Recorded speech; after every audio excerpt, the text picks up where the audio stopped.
24x7 news Bengal আমার সকল দর্শক বন্ধুদের দেবশ্রী স্বাগত। আর দেখতেই পাচ্ছেন আমার পাশে যিনি রয়েছেন তিনি কিন্তু আমার চ্যানেল যারা দেখেন তাদের কাছে পূর্ব পরিচিত সংখ্যালঘু মোর্চার রাজ্য সভাপতি আলী হোসেন জি আমার সাথে রয়েছেন।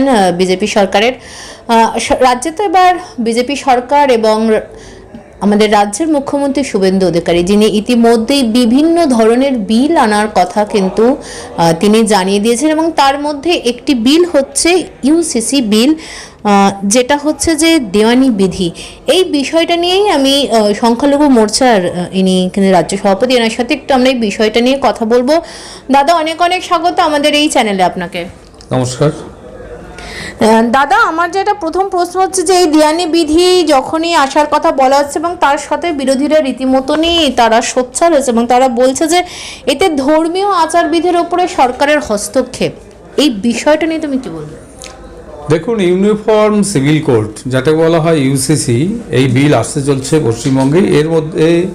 এর আগেই আমাদের এই ভারতবর্ষের মধ্যে আরও 3-4টি রাজ্যেতে ইউনিফর্ম সিভিল কোড চালু আছে। যেমন ধরুন গুজরাট বলুন, উত্তরাখণ্ড বলুন, আসাম বলুন, এই সমস্ত রাজ্যগুলোতে ইউনিফর্ম সিভিল কোড চালু আছে।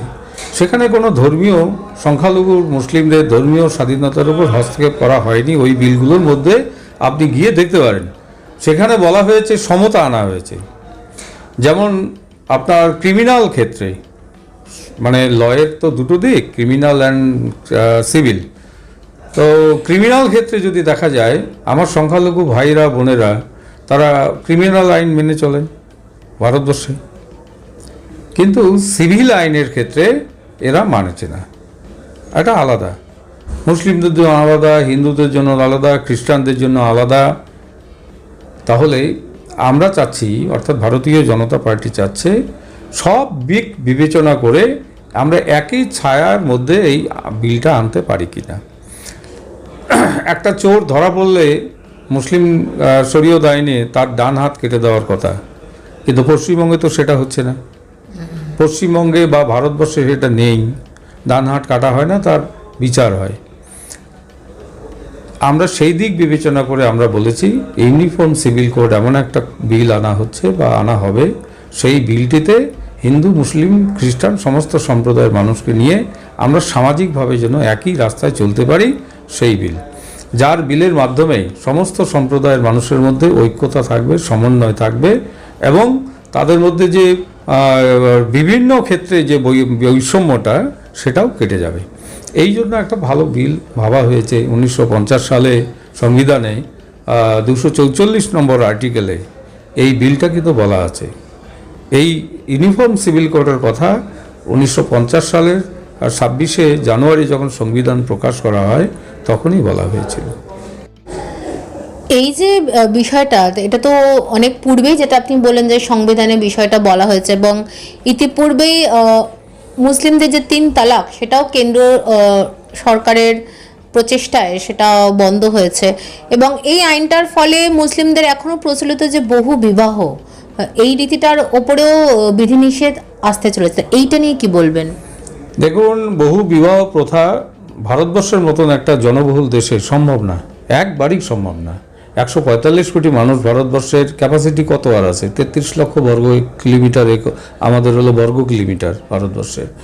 তাহলে এর মধ্যে 145 কোটি মানুষ হয়েছে। আমরা বলছি জনসংখ্যার আমাদের কমাতে হবে, আমাদের পরিবার পরিকল্পনা করতে হবে। এই জায়গায় দাঁড়িয়ে একটা সম্প্রদায় পরিবার পরিকল্পনা করবে, আর একটা সম্প্রদায় 4টে বিবাহ করে পরিবারটাকে 4 গুণ 5 গুণ করে বাড়াবে। এটা সভ্য ভারতে সম্ভব? সেই জন্য আমরা চাচ্ছি যে বহু বিবাহ প্রথাটা বন্ধ করতে হবে। মুসলিম সম্প্রদায়ের মানুষের কাছে আমরা আবেদন করব, কোনো ধর্মীয় বিধান নেই 4টি বিবাহ করার। তাহলে যেটা নেই সেটা আপনি কেন করতে যাবেন?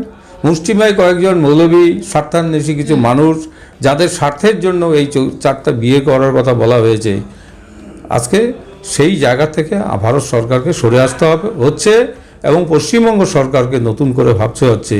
তাই ইউনিফর্ম সিভিল কোড এই বিলের আওতায় এনে চতুর্থ বিবাহ, মানে 4টে বিবাহ বাতিলের কথা বলা হচ্ছে এবং একই সঙ্গে সম্পত্তি আইনের ক্ষেত্রেও সংশোধনী আনা হচ্ছে। সম্পত্তি আইনে হিন্দুদের মধ্যে দেখা যাচ্ছে 50-50, বা একটা পরিবারের বাবার যদি 4 ছেলে মেয়ে থাকে, 2 ছেলে 2 মেয়ে, তারা কিন্তু বাবা মারা যাওয়ার পর তারা 4 জনে কিন্তু সমান ভাগ পায়। কিন্তু মুসলিমদের মধ্যে সেটা হয় না। তো শরীয়তে বিধানের কথা বলে বোনটাকে বা মেয়েটাকে অনেক বঞ্চনা করা হয়, সেটাও হবে না। এখানের সম্পত্তির ক্ষেত্রে আমরা চাই সমান ভাগ তারা পাক, বোনেরাও সমান ভাগ পাক। এটা তো একটা ভালো দিক, কেন বঞ্চিত হবে মেয়েরা? এটা হতে পারে না। সেই জন্য বহু প্রচলিত যে বিল, ভারতবর্ষের বাইরে অনেক দেশে এই ইউনিফর্ম সিভিল কোড আছে, কিন্তু মুসলিম দেশে ইউনিফর্ম সিভিল কোড থাকা সত্ত্বেও আজকে আমাদের দেশে এই সমস্ত কিছু ধর্মান্ধ মানুষের জন্য এখনও এই বিলটা আসেনি। সেটা খুব চিন্তার বিষয়। মাননীয় মুখ্যমন্ত্রী শুভেন্দু অধিকারী মহোদয় এবং বিজেপি সরকার বাংলায় যে ইউনিফর্ম সিভিল কোড কার্যকরী করতে চায়, আমরা বিজেপি মাইনরিটি মোর্চা, সংখ্যালঘু মোর্চা এই বিলটাকে আমরা সমর্থন করছি। সঞ্জয় তিনি কি জানালেন? 3 তালাক যেমন পূর্বেই বন্ধ হয়েছে, তার সাথে মুসলিমদের বহু বিবাহ এই প্রথাটিও এই ইউসিসি এই যে বিল, সেই বিলের আওতায় এসে সেটাও বন্ধ হবে এবং তার সাথে ছেলে বা মেয়ে মুসলিমদের পরিবারের সকলের মধ্যে থাকবে সম্পত্তির সমান অধিকার। এই বিভিন্ন এই বিধিনিষেধ নিয়েই কিন্তু আসছে এই ইউসিসি বিল। দেখা যাক এই বিলটি কত তাড়াতাড়ি পশ্চিমবঙ্গে কার্যকর হয় এবং আমার সাথে এবং আমাদের যত দর্শক এবং তার সাথে প্রত্যেক পশ্চিমবঙ্গবাসী কিন্তু এখন তাকে রাজ্যের মুখ্যমন্ত্রী শুভেন্দু অধিকারীর দিকে। আর সব খবরের জন্য দেখতে থাকুন 24x7 নিউজ বেঙ্গল। মা আসছেন, চারিদিকে শুরু হয়েছে দুর্গাপুজোর আনন্দের প্রস্তুতি। নতুন পোশাক, উৎসবের আনন্দ আর পরিবারের হাসিতে ভরে উঠবে অসংখ্য ঘর। কিন্তু আমাদের সমাজের অনেক অসহায় শিশু এবং বৃদ্ধ বাবা মায়ের কাছে এই আনন্দ এখনও অধরা। তাদের মুখেও ফুটতে পারে পুজোর হাসি আপনার সামান্য সহযোগিতায়।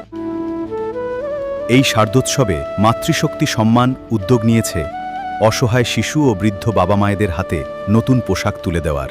আপনিও আপনার সামান্য অংশ বাঁচিয়ে একটি শিশু অথবা একজন বৃদ্ধ বাবা মায়ের নতুন জামার দায়িত্ব নিন।